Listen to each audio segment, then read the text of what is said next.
여러분 안녕하십니까? 최인호입니다. 팀워크에서 진행하는 전문가 과정의 이 영상의 일부분인 기초전기전자 심화과정 부분을 제가 맡고 있습니다. 현재 유튜브에 올라가 있는 각 강좌마다의 교육 내용 맛보기는 사실상 여러분들이 전체적인 것을 알아보시는데 애로사항이 있기 때문에 그것을 좀 더 일목요연하게 처음부터 끝까지 어떤 내용들이 있는지 중요한 내용 몇 가지만 좀 발췌해가지고 여러분들께 강좌에 대한 소개를 드리려고 합니다. 여러분들이 구글 플레이 앱을 다운받아가지고 팀매그 사이트에 들어오시게 되면은 여기저기 누르시다 보면은 이제 강좌에 대한 이 소개가 있습니다. 그걸 갖다가 제가 한 번에 좀 모아놨습니다. 현재 2020년 6월 24일 날짜 기준으로 해서 올라가 있는 강좌는 이와 같습니다. 앞으로 약 한 달 단위로 계속해서 다른 부분에 있는 전문가 분들이 강좌를 계속해서 보강을 하게 될 것입니다. 보신다면은 현재 여기서 여기 위에는 최전자동차 전장 시스템 이해를 위한 전기전자 특강 1강, 2강, 3강, 4강, 5강까지 되어 있죠. 현재 이것이 제가 진행하고 있는 것입니다. 6, 7, 8, 9, 10강으로 끝날지 11강으로 끝날지 12강으로 끝날지는 그때마다 상황을 좀 보면서 진행을 해야 될 것 같습니다.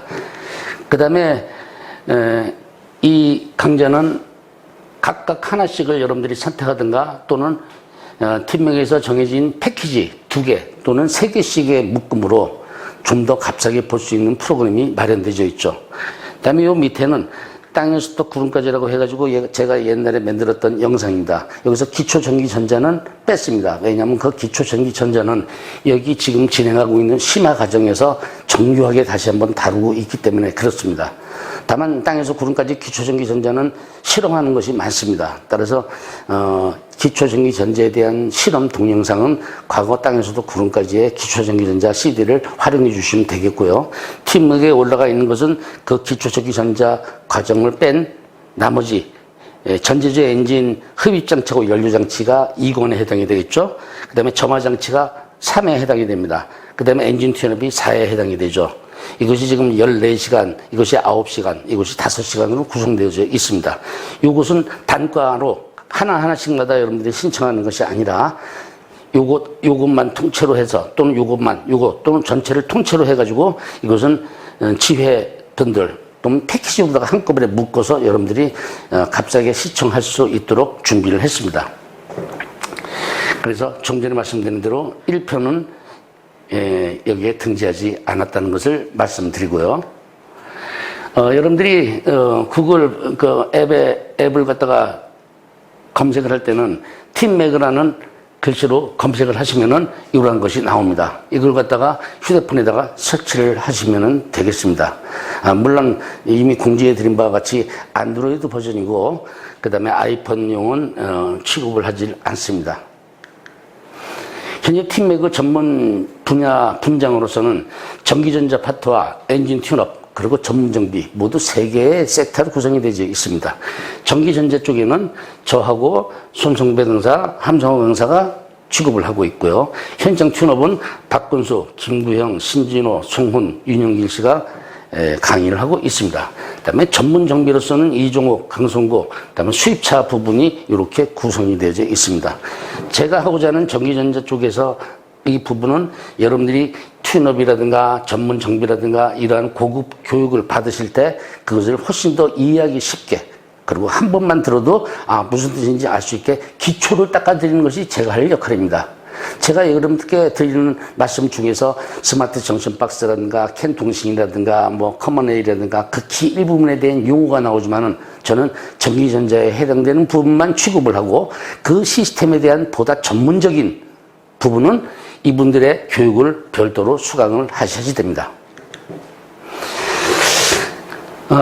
제가 하고자 하는 이 전기전자 심화교육 영상은 대충 보면은 누구든지 다 적당한 노력이면 알만한 내용으로다가 고지식하게 그냥 진행되는 게 아니냐. 쉽게 얘기해서 들어도 그만 안 들어도 그만인 것 같은 느낌이 좀 들지 않습니까?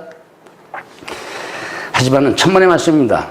여러분들이 유튜브라든가 또는 네이버에서 많이 보셨겠지만 무지무지하게 많은 정보의 바다인 거 100%, 1000% 공감합니다. 그러나 그것은 하나하나의 낱개로서는 아주 훌륭한 정보이긴 하지만은 그것이 전부 다 엮여져서 어떤 흐름을 갖다가 가지는 데는 부족하다. 저는 이런 것을 갖다가 응용과 창조의 단계로 가는 것이 제 목표라고 볼 수가 있습니다. 제가 여러분들께 드리는 것은 모두 세 가지의 방향으로 되어 있습니다. 학문적 방향과 전문적 교육과 금융교육이라고 얘기를 합니다. 학문적 방향 교육이라고 한다면 전압이 뭐고 전류가 뭐고 전력이 뭐고 인덕턴스가 뭔지에 대한 용어에 대해서 명확한 인식을 먼저 가지는 것이 학문적 교육, VIR 같은 경우죠. 그런 것을 학문적 교육이라고 굳이 분류를 한다면은 주로 많이 여러분들께 말씀드리고자 하는 것은 전문적 교육입니다. 이 전문적 교육은 본격적인 교육으로서 여기에는 조금 더 학문적 교육을 기반으로 해서 좀 더 이것을 정비에 어떻게 응용을 하고 쉽게 접근할 수 있는가 하는 노하우적인 측면이 담겨져 있다고 보시면 되겠고요. 맨 끝에 부분인 금융교육, 이건 매출과 관련되어 있는 응용교육을 얘기합니다. 이런 것은 이러한 학문적 교육과 전문적 교육을 바탕으로 해서 응용할 수 있는 부분이 무엇이 있는가, 실질적으로 여러분들에게 현장에서 전문적으로 정비를 할 때 더 짧고 더 쉽게 그리고 더 정확하게 점검할 수 있는 방법을 알려드리고자 하는 것입니다. 그래서 제 교육은 이렇게 모두 세 가지의 단계로 구성이 되어져 있습니다. 여기는 지금 이것저것 많이 붙어 있죠. 기초교육을 하니까 여러분들은 나름대로 좀 생각이 좀 있으실 겁니다만은 기초는 듣고 보는 것은 쉽지만은 이해되는데 시간이 걸리고요. 낮게 하나는 이해가 쉬워요. 하지만 조합이 안 되면 어렵다는 사실입니다.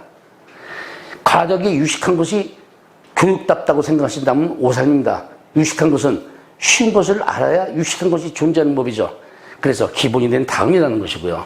잡단계 많고 범위가 상당히 많습니다. 제가 생각해도 그래요. 하지만은 이것이 복잡해서 당장 필요한가라는 의심이 들기도 합니다. 이해는 해요. 하지만 이런 것을 반복하고 이해하는데 시간이 걸리더라고요. 개수가 많다 보니까.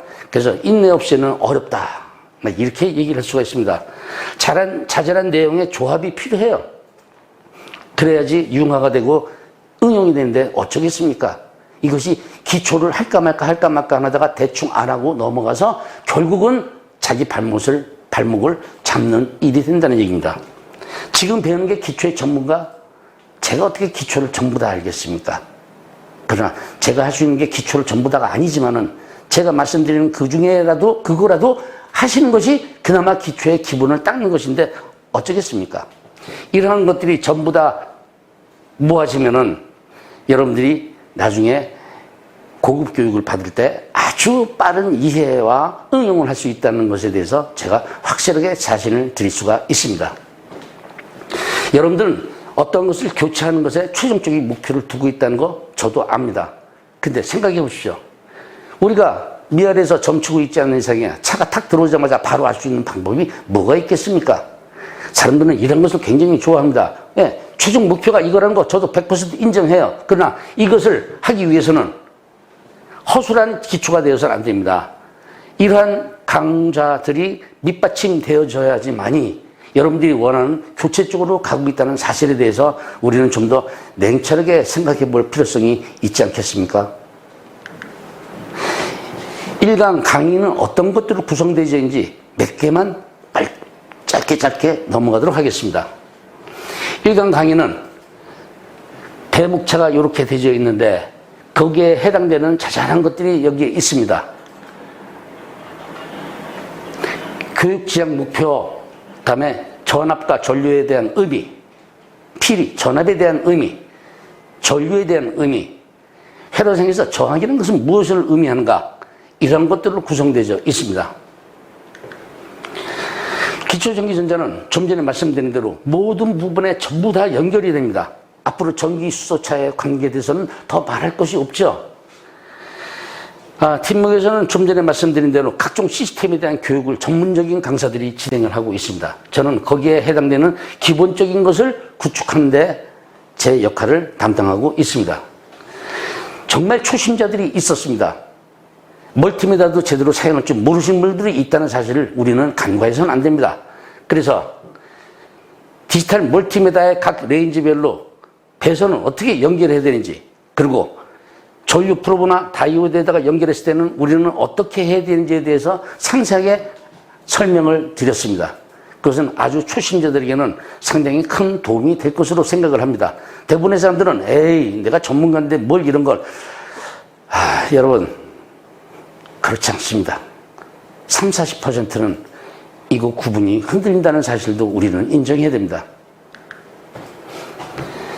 다음, 정말 중요한 내용을 제가 1강 때 담았습니다. 물의 흐름과 큰 펌프와 작은 펌프를 가지고 전류의 흐름, 그리고 압력의 의미가 무엇인지를 저는 여러분들에게 설명을 드릴 겁니다. 그 다음에 피레의 원리에 의해서 선간전압, 절대전압, 상대전압, 허전압, 이러한 것이 무슨 의미를 가지고 있는지, 이것이 전기에 어떻게 연결이 되는지를 갖다가 상세하게 그 증거를 남겼습니다. 전압이 흐를 때 맷집이 좋은 친구와 맷집이 가장 작은 어린애가 직렬로 연결되어 있을 때 과연 회초리의 맛은 누구에게 가장 큰 영향을 주는지, 아주 상식적이면서도 이것이 전기의 흐름을 방해하는 나름대로의 이 턱을 없애버리고자 해서 제가 비유를 했습니다. 1강은 이거 외에도 사실은 10배 이상의 더 많은 내용이 있지만 시간 관계상 생략하고 2강 소개를 들어갑니다. 2강의 인덱스는 이런 식으로 되어 있습니다. 퓨즈 선간전압을 이용해서 암전류를 측정하는 것은 앞으로 굉장히 중요합니다. 그 다음에 리튬 배터리에 대해서 앞으로 연구하는 상식을 가지고 계셔야 되고, 캔 회로가 무슨 의미인지, 통신은 어떻게 이루어지는지, 전압의 종류하고 그 의미는 무엇이며, 시동 회로에서 선간전압이 어떻게 응용이 되고 있는지, 고장 진단 상식은 어떤 것들이 있으며, 스코프는 어떻게 여러분들이 생각을 해야 되는지, 그리고 조작은 간단하게 어떤 것이 필요한 것인지, 그리고 캔 통신의 터미네이션은 무슨 의미를 가지고 있는지를 갖다가 설명드린 것이 2강의 전체 흐름입니다. 이 그림은 앞으로 전기수소 자동차에서 전기장치가 점점 복잡해질 때마다 암전류로 인한 방전이 상당히 많이 생깁니다. 이 암전류의 방전을 쉽게 잡아낼 수 있는 것이 바로 피레의 원리인 선간전압을 이용한다는 것을 예로 들었고요. 그 다음에 캔통신의 터미네이션 회로를 설명하면서 파형이 어떻게 이렇게 나올 수밖에 없는지를 설명을 드립니다. 그리고 빅캔 같은 경우, 바디캔 같은 경우 이런 것이 어떻게 회로가 연결되고 전기 신호가 어떻게 가는지를 설명드립니다.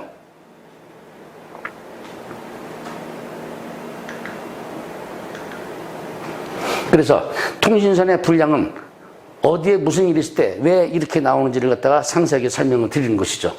그리고 이러한 기초가 됐을 경우에는 선간전압의 의미를 가지고 실제 회로에서 우리는 어디를 어떻게 제어되는지를 갖다가 좀 더 면밀하게 볼 수 있는 기회를 여러분들에게 제공을 합니다. 그것이 응용교육이고 아까 그것이 금융교육입니다. 그 다음에 스코프에 대한 이해를 여러분들에게 설명을 드리고요.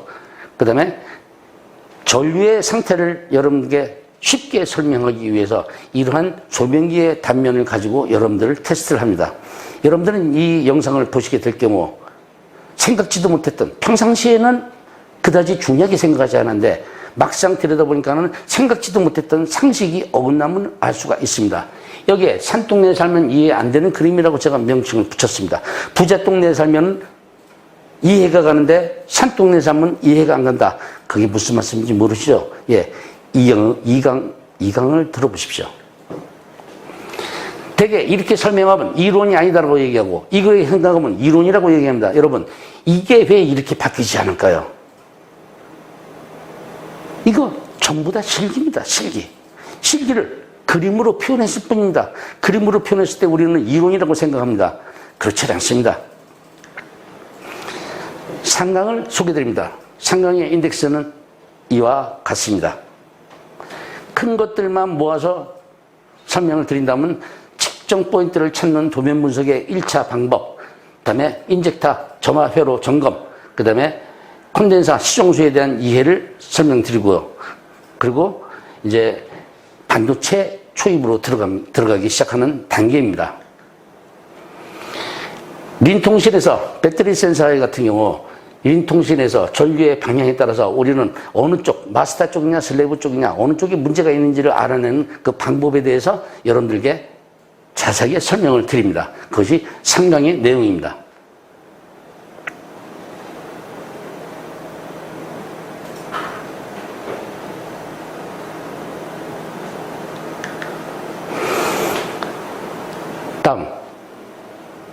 캔통신의 터미네이션 회로에서 이 회로를 이해함으로써 파형이 비정상적으로 나올 때 우리는 터미네이션의 어디가 문제인지를 알아내는 것을 여러분들께 설명을 드립니다.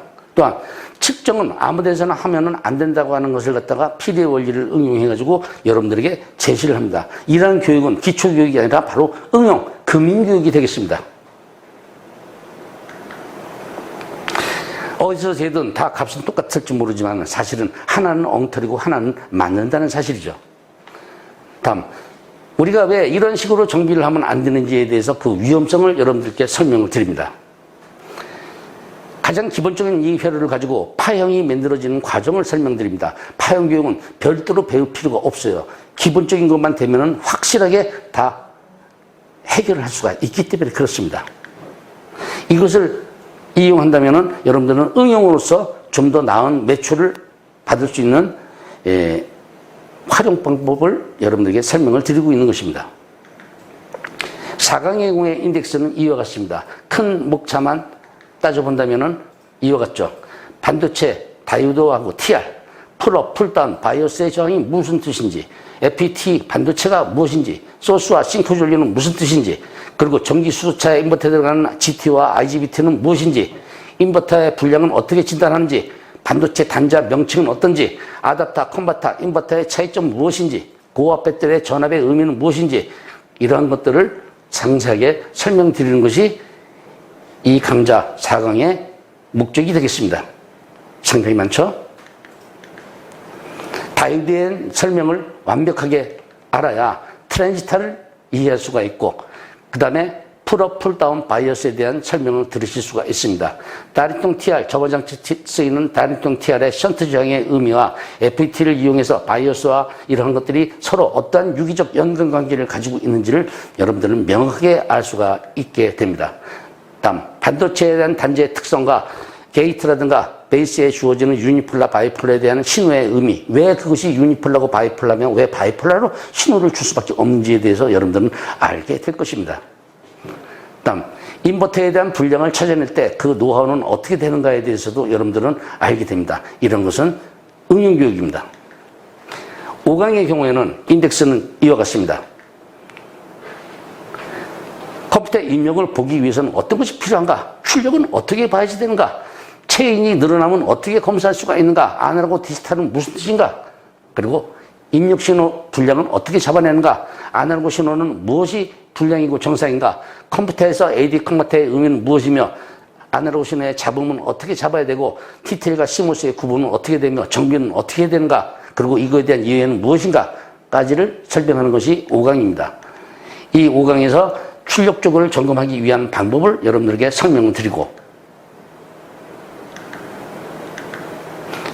타임 체인, 벨트의 늘어남을 알아내는 별도의 방법을 여러분들에게 설명을 드리고 TTL과 CMOS가 무슨 뜻인지를 설명드리고 캔통신의 전압 레벨은 일반적인 디지털 신호의 레벨을 따지지 않는다는 것을 설명을 드립니다.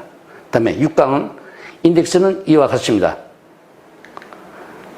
하나씩 살펴본다면 디지털 신호 판단을 어떻게 해야 되는가, 반도체 회로 분석은 어떻게 해야 되는가, 아날로그 디지털 컨버터는 어떻게 되는가, 그리고 잡음 신호는 어떻게 분량을 알아낼 수 있는가, 논리 게이트는 무엇이며 OP 앰프의 이해는 어떻게 해야 되는가, 컴퓨터 출력단은 어떻게 점검해야 되는가, 이러한 것들로 구성이 되어 있습니다. 그래서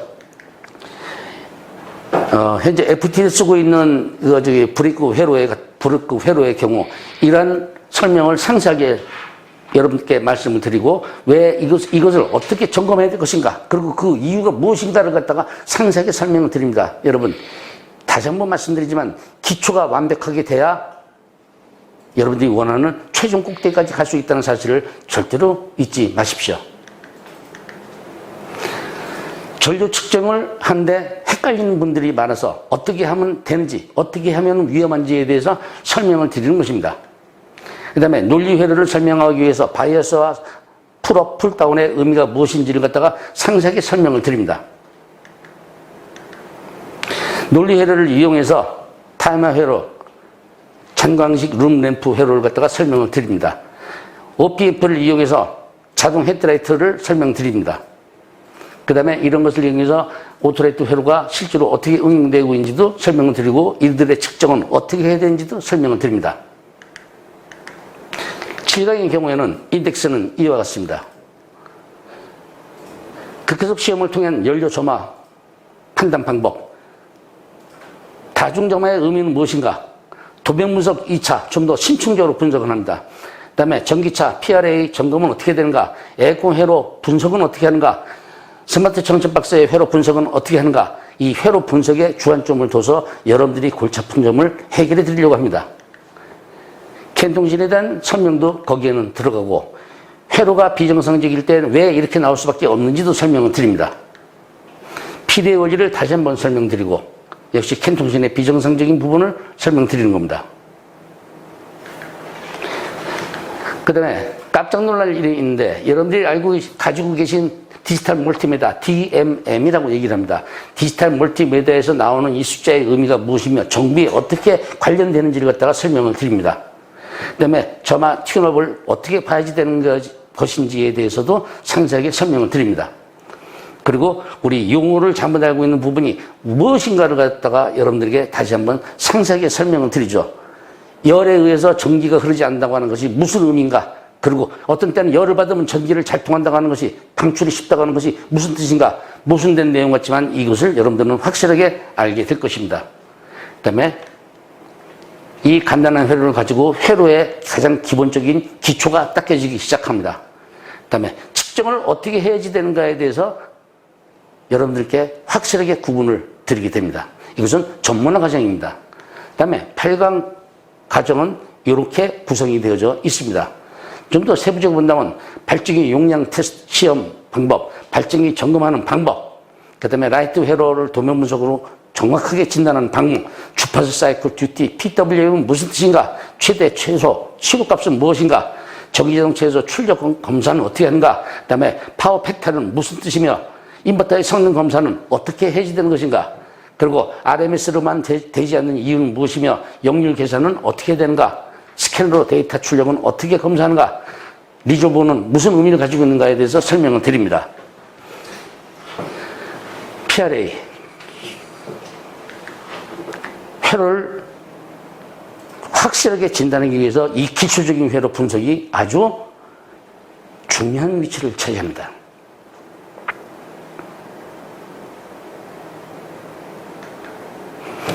반도체 TR 온시의 총전 전압을 가지고 우리는 모듈의 분량을 딱 알아내는 방법도 여러분들께 설명을 드립니다.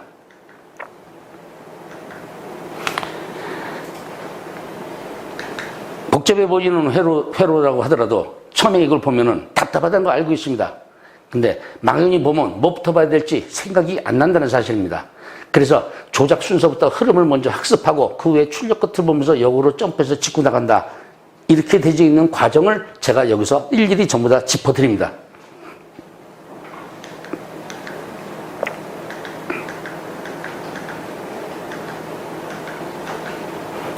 설명드리는 과정입니다. 발전기의 기본적인 회로를 여러분들께 설명을 드리면서 먼저 가장 기초적인 원리를 여러분들께 주지를 시킵니다. 이것이 돼야지 이제 능동용 발전기를 해결할 수가 있기 때문에 그렇습니다. 보통 능동용 발전기 같은 경우 요즘 많이 들어오죠. 충전 경고등이 들어오는데 발전기에서는 전기가 나온다. 어떻게 된 거지? 경고등이 들어오는데 전기가 나온다니. 말이 안 돼서 발전기 교환해도 마찬가지가 되겠죠. 여기저기다 전화하고 물어봅니다. 이것저것 교환합니다. 그랬더니 되긴 되는데 이게 왜 되는지는 원인을 알 수가 없다 이거지. 이것이 바로 기본이 안 돼서 그런 일이 생기는 겁니다. 그런 것을 해결할 수 있는 방법을 여러분들께 설명을 드리는 것이죠. 그리고 능동용 발전기의 내부 회로를 제가 정교하게 분석을 하면 비로소 여러분들은 아 그래서 그랬구나 라는 걸 알게 될 것입니다. 점검하는 방법입니다. 9강의 경우에 인덱스는 이와 같습니다.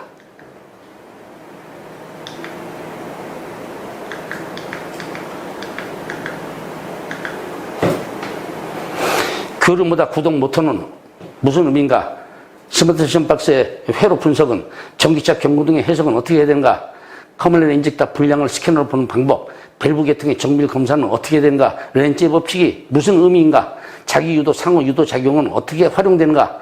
배터리 분리 점검 시 컴퓨터를 보호하는 방법은 어떠며 인덕터스, 캐파시터스, 리액턴스는 무슨 의미인가? 전기 자동차에서 LCR 메타가 왜 중요한지를 설명을 드립니다.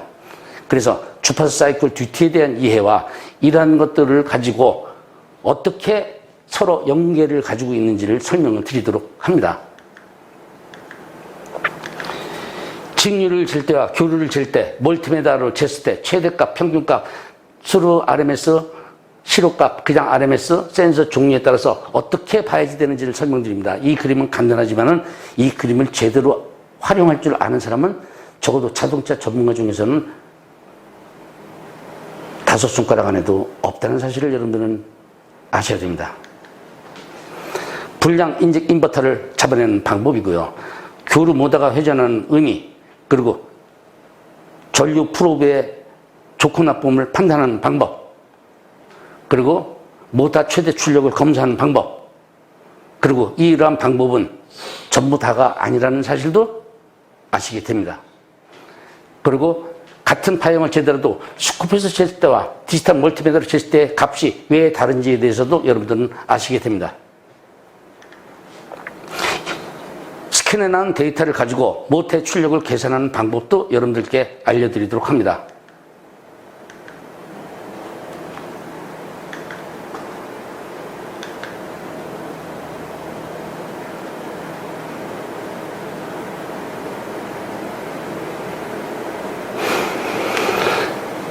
BMS 배터리 파워 부분에서 전기 신호가 어떻게 가며 그 다음에 회로를 어떻게 점검해야 되는지를 갖다가 하나씩 설명드리는 과정입니다.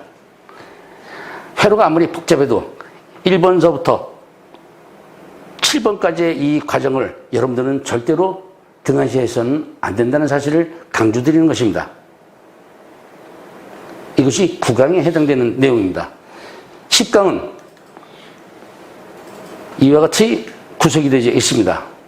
이것이 10강으로 끝날지 11강으로 끝날지는 약간의 차이점은 있습니다. 인덕턴스로 점검하는 방법, 리스폰스로 인젝터를 검사하는 방법, 파워 스테이지 불량이 왜 뜨는지에 대한 의미, 빨간 고무장갑을 꼭 끼워야지만이 고압전기를 만질 수 있다는 엉터리 같은 혹세 무민을 저는 무시합니다. 여러분들은 전기 수소 자동차에서 빨간 장갑 끼면서 전기를 오를 일이 없습니다. 그렇게 허술하게 차를 만들지도 않고요. 코나 이브카에서 충전 시스템 큰 흐름을 잡는 방법을 여러분들께 설명을 드립니다. 그 다음에 센서 임피던스에 따라서 우리는 전압을 어떻게 재야 되는지, 파형을 어떻게 해야 되는지, 그리고 우리가 잰 것이 과연 올바른 것인지를 다시 한번 살펴볼 수 있는 계기가 될 것입니다. 크랭크 앵글 센서가 중요한 것이 아니라 앞으로 전기 수소 자동차에서 많이 쓰이게 될 리졸버를 대상으로 하기 때문에 그렇습니다. 높은 임피던스를 가지고 있는 것과 낮은 임피던스를 가지고 있는 것이 우리가 가지고 있는 스코프를 가지고 어떻게 쟀을 때 정상인지 비정상인지를 알아내는 방법을 설명드리는 방향으로 나갑니다. 그 다음에 스마트 정션키에 대해서 시동 회로는 어떻게 점검이 되는지를 갖다가 그 과정을 전부 다 설명을 하고 있는 중입니다. 여기 번호가 하나씩 들어오죠. 이 번호는 논리적인 흐름입니다. 물론 스마트 정션키에 대한 관련된 회로는 팀무의 전문 강좌를 들으시면 됩니다. 저는 그 회로를 어떻게 쉽게 판단할 수 있는지를 여러분들께 설명을 드리는 것이죠. 여기 신진호 강사가 그거 하고 있군요. 저는 여기서 포인트를 짚습니다. 뭐부터 점검하면 여러분들에게 가장 유리하다는 것을 여러분들에게 알려드리는 것이죠. 그 다음에 커먼에일의 인젝터 분량을 찾아내는 흐름을 설명드리고요. 흡기 매니폴드에 있는 진공 맥동을 가지고 밸브 계통을 검사하는 방법의 허와실에 대해서도 설명을 드립니다.